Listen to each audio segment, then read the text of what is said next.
What is going on, ladies and gentlemen? It is Saturday. Yeah, it's Saturday. I don't know. It's been a busy day for me. I got a little um, time here, so let's talk about some Niners. There were some injury updates today. It was, a game last night that the 49ers lost, the last preseason game. There was a lot more I wanted to talk about. I went on Instagram last night after the game, but it was so late. I didn't get a chance to hop on YouTube. And then today I was working all day, and then I had to get some, oil change and, change the filters on my car and everything. So it's very busy. I'm going out soon, but I still want to talk about last night's game. I want to talk about these injuries. So I got about 30, 40 minutes. We'll chop it up and let's talk some Niner football. We got again, regular season's underway. We got 2 weeks until the next game, until the regular season starts. We'll probably do a roster preview show tomorrow when I'm home and free and have time all day. But tonight, let's catch up, shall we?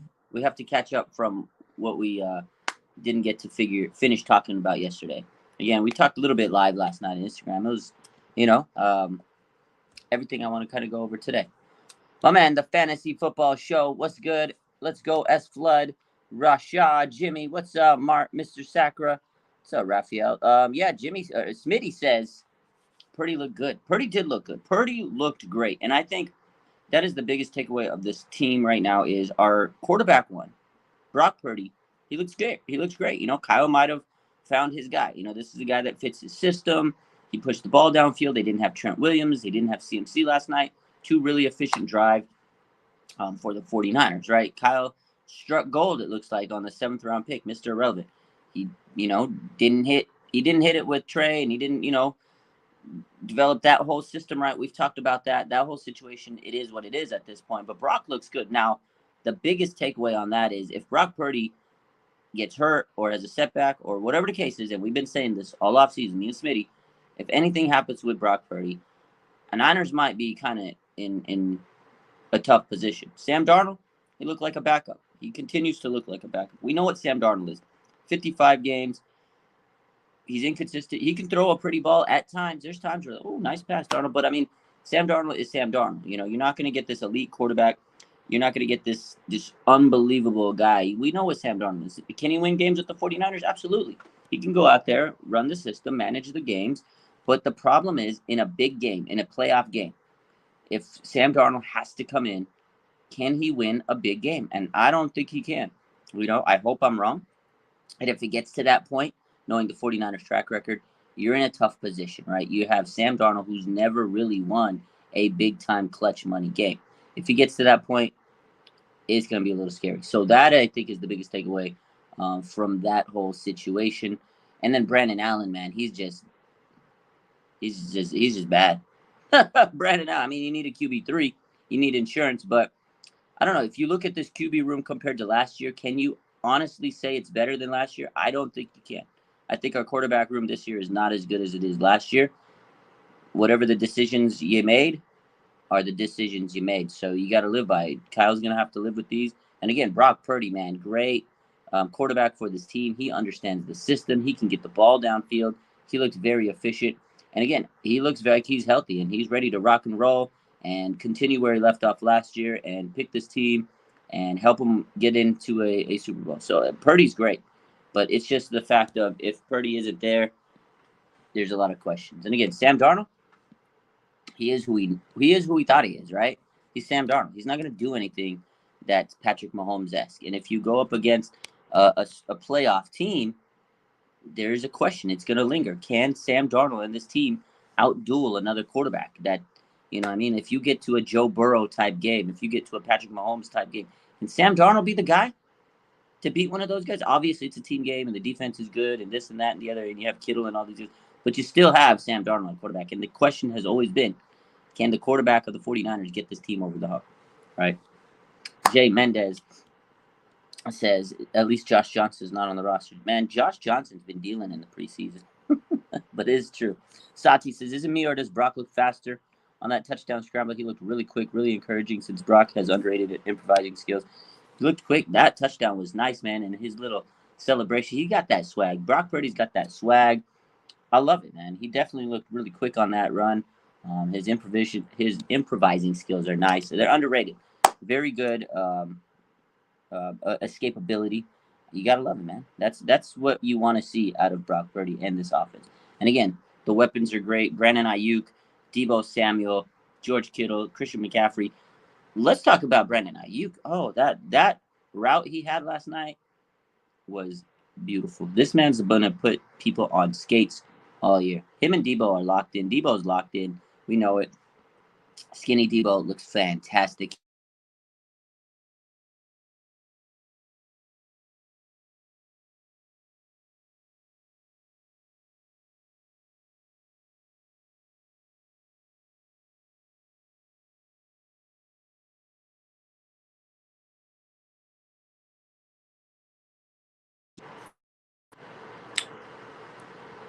All right, we back. Sorry, there's a little technical difficulties. My bad.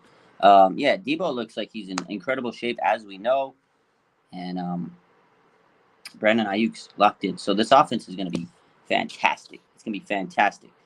You know, Robbie says Brock's confidence looks like it at all-time high.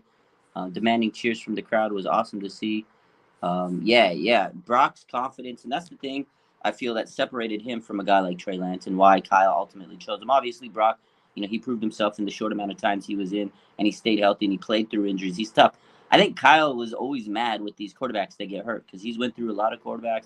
Jimmy got hurt constantly. Trey did have some injuries, and Kyle Shanahan hinted about that last night. In his press conference, he says he brought up the finger again. Trey Lance, that finger in his rookie season, I think that really set him back, and Kyle didn't like it. And I think he was looking at Trey and saying, man, this guy is the guy we brought in to replace Jimmy, an injury-prone quarterback, and then he gets some injuries. And I think that really rubbed Kyle the wrong way because he was a green quarterback. He didn't have a lot of miles on him, right? He was a quarterback with a very limited amount of miles on him. And I think Kyle saw that and says, wow, this guy doesn't have a lot of wear on his tires. Maybe he can stay healthy because he just hasn't had much hits. I think that was one of the reasons why they took him in and said, "Hey, look, we have a guy that hasn't really taken a lot of hits. He's got, fresh new set of tires. I don't think, he's healthy. He's young.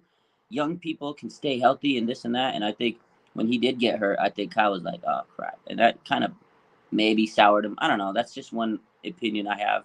And Brock came in, man, and he was confident. And we always saw Trey. He was always kind of like jittery at times. Not necessarily jittery, but he was a little apprehensive, second guessed himself. He just didn't have the confidence because he was only thrown 500 and some odd total snaps since high school, college, and NFL combined. He has very limited snaps. And Brock, though, he had a lot of snaps in college, and that confidence is what separated him. And you're absolutely right. Calling his shot, telling the fans to cheer for him. He's got that swagger. And he played through injuries last year. He did have the rib issue, and he played through it. And I think that really did something for Kyle. I think that really brought out a lot of respect for Kyle Shanahan, the fact that Brock played through injury. So again, it's tough. It's a tough business. And one take I saw yesterday, and I talked about this on Instagram last night. Yo, shout out to Jack Hammer, man. Me and him never have had a lot in common. We haven't had, sometimes I'm like, this guy Jack, I don't know about his takes. But last night he had a good take. He basically says the reason you trade Trey because he has more value than Sam Darnold. Obviously, if he would have named Sam Darnold QB3, Sam would have asked for a trade. I mean, Sam's not going to stick around to be QB3, just like Trey's not going to stick around to be QB3, right? Whoever was going to lose that battle probably would have said, yo, I don't want to be here. Trade me to a team. Sam Darnold doesn't have value. He was a free agent. People could have signed him if they wanted to. Sam Darnold doesn't give you a fourth-round value like Trey Lance did. At this point, Trey Lance is going to give you a higher value than Sam Darnold. He's the quarterback. You named him third straight, and he didn't like it, which, obviously it's going to ruffle his feathers a little bit, and he asked for a trade. Give him a second chance, clean slate, and you get a higher pick out of him. Kind of like DeForest Buckner. 49ers traded Defoe instead of Armstead because Defoe gave you a higher draft value. So will it come back to bite him? We got to find out in a couple of years. We'll see how it all plays out.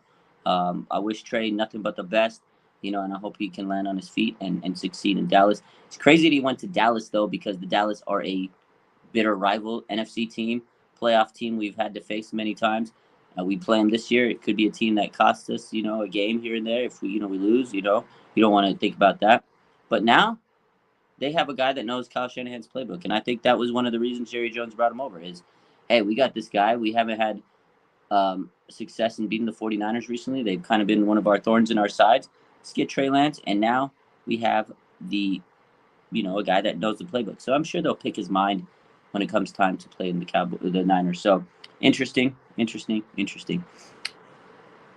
Now, Christine, she makes a great point here. This is what we want to talk about today is the 49ers, although that preseason game was abysmal, it was ugly, and I'm happy that it's over.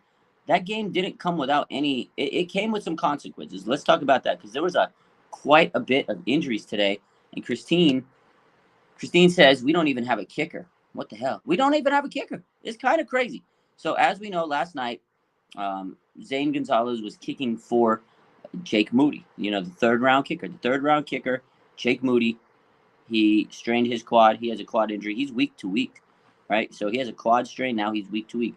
In the same game, in last night's game, Zane Gonzalez, he strained his calf, and now he's out for a few weeks. He'll probably get cut this week on the roster cuts. And then Mitch Wishnowsky was out there kicking PATs. Are you kidding me? That was absolutely crazy. The kicker problem is very concerning to me. It's wild. Like, I know Robbie Gould's out there and he wanted a lot of money. Maybe you bite the bullet, bring him in, because we got some big games. We do not want to get off to a slow start. If the 49ers have to kick some field goals here and there, you're going to need a guy that can kick them, man. And this is tough. Robbie Gould has leverage. He can ask for whatever he wants now, based on his value and stuff. So kind of crazy. Jake Moody, quad strain. Kyle's hoping that he's ready to go for week 1, but a quad strain is very significant for a kicker. It's on his kicking leg, too. His kicking leg has an injury. That's not a good thing. I'm a little concerned about that kicker situation. I'm very concerned, actually, not a little concerned. Two kickers. You had two kickers on the roster. You had two kickers on the roster this year in offseason, in training camp, and people were like, well, you have two kickers. Not a single one of them is healthy. Not a single one of them is healthy. Unbelievable. Robbie says, is there a time limit someone can stay on the injured reserve list? There's a short term that's 4 weeks. There's a longer term on injured reserve. I believe it's 8 weeks. So depends on the player, depends on the injury.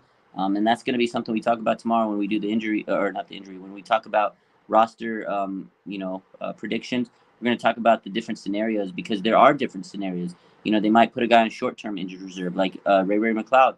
He'll probably go on short-term. He has to stay there for 4 weeks. Then there's going to be the PUP list and et cetera, et cetera. There might be guys that go on there for the long-term injured reserve list, and some of them could stay there for the whole season. They could be the season-ending injured reserve list, and that could be the next guy I want to talk about, Cameron Latu, another third-round pick, 49ers tight end Cam Latu. He's going to need a meniscus surgery.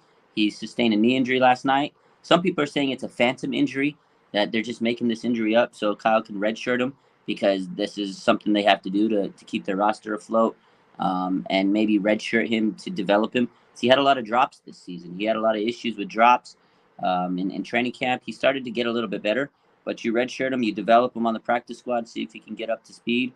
But he does have a meniscus surgery schedule. So, I mean, if I'm a player and I'm a phantom cut, why would I get a surgery? I don't know. That's just me. I don't think they're.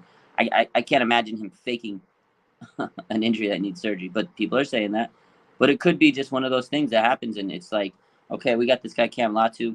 We can put him on the injured reserve for a few weeks and bring him back, or we can just shut him down for the rest of the year, let him develop, and then he'll be on our team next year. Because if they cut him, they run the risk of somebody else signing him. And the 49ers have done that many times. DJ Reed, perfect example. He got a pec injury in training camp. I think he tore his pec muscle, and the 49ers ended up cutting him. They waived him, and they were going to bring him back. They wanted to bring him back, but they were like, oh, we can cut him. I don't think anybody's going to claim him. And guess what? The Seahawks signed him. They claimed him off the waivers. He got healthy, and he was a baller with the Seahawks. And now he's with the Jets. Obviously, Robert Salah knew about him, and they brought him in, and he's been a great player for them. So, yeah, you got to be careful on those things. So, little weird. These injuries are tough, man. You never know what's going to happen. And again, the 49ers, they got to kind of sneak around this roster and find some loopholes because there's certain players they want to keep on this team that may not play that they want to develop. So I feel like that's a direction they got to go. So, Mr. Sacra 916 says, read that Bosa might not be playing come week 1. Hopefully it's not the case. Yeah, there's a lot of rumors going around with Nick Bosa. Ultimately, John Lynch addressed it yesterday. He's been addressing it. They don't like it. They've said that It's an uncomfortable situation. They want to get it taken care of. We had Ian Rappaport yesterday said that basically the 49ers do run the risk of not seeing him play next, week one. He wants to prove a point. So there's a reality where Nick Bosa, puts his foot down and he tries to prove a point and doesn't play. Do I think that'll happen? I don't think so. I think they'll get it done. I mean, I feel like this Trey Lance situation happened. I kind of feel like it might have been a little calculated. I think they wanted to trade Trey for a while now. I mean, there was reports that they were looking to shop him, and I think they knew this decision was coming, and they said, okay, if we got Trey on the trade, situation, let's get that taken care of. They told Trey, they traded him, and now, the fan base is a little irritated. Now the perfect news would be, okay, we're going to extend Nick Bosa. They waited kind of a perfect storm. You get it done. The drama's up at an all-time high. Boom, Nick Bosa gets signed, and everybody's happy, and then everybody's going to forget about Trey Lance. That's kind of the way I see it going. I wish it wasn't like that. I mean, I feel like the 49ers sometimes they take these calculated moves because they know if the Niners sign Nick Bosa right before the season, oh man, the hype's going to be at an all-time high. Everybody's going to be like, yeah, the Niners are just going to be all over the network. Media is going to be hyping them up. Oh, Nick Bosa's back, the best defense in the league. And we're going to forget about the Trey Lance kind of debacle. So I feel like the 49ers are going that route. And I think they're going to kind of keep waiting and waiting until the drama is at an all-time high. Then boom, and everybody's hyped up. And the season starts. And that's kind of the way I see it. I don't know. It is interesting, though, how everything's played out. Let's get back to these injuries. So we talked about Jake Moody. We talked about Zane Gonzalez. Another guy that's hurt, safety Taylor Hawkins. He broke his hand, and he needs surgery. So that was a guy I thought maybe could sneak on this roster, but he's definitely not going to make it now. Broken hand. Chris Conley, he had an AC joint sprain, so his shoulder's injured a little bit, probably from diving to make out that play and make Sam Darnold look good last night. He's day-to-day with the AC joint sprain in the shoulder. That's tough. I thought, Conley had a good good training camp, good preseason. I thought maybe he could stick on this roster, but I don't know. It was close. I don't think he makes his final roster. Maybe practice squad. And then Jordan Mason sprained his foot. Kyle Shanahan didn't sound like it was too serious, according to the reports I read, but that's never a good thing. Jordan Mason, foot sprain, running back. We know Elijah Mitchell has had a history of injuries. He has a groin injury most recently, although he came back to practice this week. And then Jeremy McNichols, the other running back they signed a couple weeks ago, he has a hamstring injury. So the running back depth right now is a little banged up, and the season has started. And through the season, running backs get injured all the time on this team. So, man. It's going to be tough. Week one's not going to be an easy game. The 49ers are limping into this game. They are limping into this game. Although some of these guys may not make the roster, but it is kind of concerning that you already are starting to get these injuries. So, Robbie says Elijah is injured again, isn't he? So I saw Cam Inman today. I was listening to his live, and he said he is kind of still dealing. He's a little tightness this week in practice. That's why they didn't fully clear him for this game. But he did come back to practice. But he is still dealing with some tightness in the groin. That's according to Cam Inman today when I was listening to his live stream. So take that for what it's worth. These injuries are piling up. It's early, and the 49ers. That's what happens to them. Hopefully, knock on wood, we stay healthy and nothing major happens. Because watching these preseason games, man, it's evident that the depth right now is just not where I feel like this Niner depth usually is. I don't know. That's just me, although it's preseason. But I don't know. If Trey Lance doesn't come back last week, if he didn't have that comeback, against the Broncos, 49ers would be 0-3 in preseason. And they haven't looked good. Other than the starters on their first few drives, getting the ball downfield. Brock Purdy's looked good with this offense. But other than that, this team has kind of looked lackluster. And then you have the secondary. That's just another issue in itself. Isaiah Oliver, I don't think he should make the roster. You signed him. They paid him a couple $2-3 million as one of the big free agent signings, and he has not looked good at nickel corner. And that was Steve Wilkes, hand-chosen guy. He said he was like the best in the league, best free agent corner. He did not look good so far, and a little concerning to me. But if you cut him, man, that's a bad look for your new DC. So I think Isaiah Oliver makes the roster just for the fact you paid him all that money, and you got to ride it out and see if he pans out for you, because you'd look bad. You're already messed up with the whole Trey situation.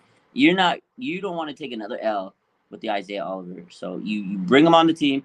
You hope and pray that he can be decent depth and pan out. But $2 million guy for depth is kind of crazy to me. So the 49ers did not look good with that Isaiah Oliver signing so far.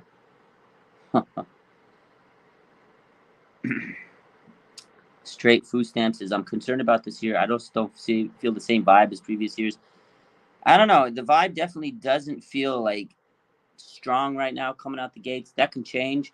We know the 49ers tend to get off to a slow start, but I kind of feel that too. I kind of feel like the vibes are a little weird. And there was too much controversy this offseason. There didn't need to be any controversy. Everybody should have been happy. Brock Purdy's coming back. Oh my God, amazing. He's back from surgery. Trey Lance is rehabbing back. We have 2 young quarterbacks. Then boom, shocker special. You get rid of Trey. And it just feels like this locker room still kind of, they've been through a lot over these last couple of years with the Jimmy Garoppolo, Trey Lance, Brock Purdy, Sam Darnold. Like, they just been through quarterback stuff. They looked all like they were over it last night. I was watching those press conferences and all the videos, 957 The Game, KNBR, everybody, they all do a great job. I love all their work. And I was sitting there watching all that stuff, and I was like, God, man, these players just look like they're over it. They're just, and I would be too. Every day, quarterback. Boom, you traded a quarterback. Oh my God, what are we supposed to do? There's never a focus on anybody else most of the time. It's always this damn quarterback situation. And I feel like the players are tired of it. And now, Nick Bosa. Shout out to Fred Warner. With the Bosa shrug, and he's telling them, he's telling the front office, go pay Nick Bosa. Go pay my boy. You don't need this. You get this shit done, John Lynch. I'm sure they will. But you don't need Fred Warner to go out there and give you a reminder to pay him. I don't know. It's just a weird vibe right now. I can't stop thinking about how much just drama we've had this offseason. It was unneeded. Yeah, the new defensive coordinator, suspicious. Sati says, yeah, that's why Kyle and John got rid of Trey out of there. That is true. They ripped a Band-Aid to get rid of the drama. They did. But they don't realize there's still drama. They think it's over. And they've tied themselves to Brock and Sam Darnold and Brandon Allen. And again, I absolutely love Brock Purdy, and I think his story is great. His story is so fun. It's a good story. Like, it would make a great Netflix movie, the underdog story. But now Brock Purdy's, it's his second year. We can't just sit here and act like he's the greatest thing since sliced bread. Still got a lot of concerns. Can he get healthier, et cetera, et cetera? Can he stay where he was? Can he pick up where he left off last year? If something happens to Brock, man, now you're tying yourself to Sam Darnold and Brandon Allen. So that's what the concern is. And there is a concern because the 49ers have had some history at the quarterback position. So we'll see. I don't think it's going to be a bad situation if Brock's there all year. This team could go crazy far. The Brock star, man, I love him. But again, there are some situations that could happen where you're like, uh-oh. And the starting O-linemen are great. But the backups, I'm not too sold on these backups. We'll talk about that more tomorrow.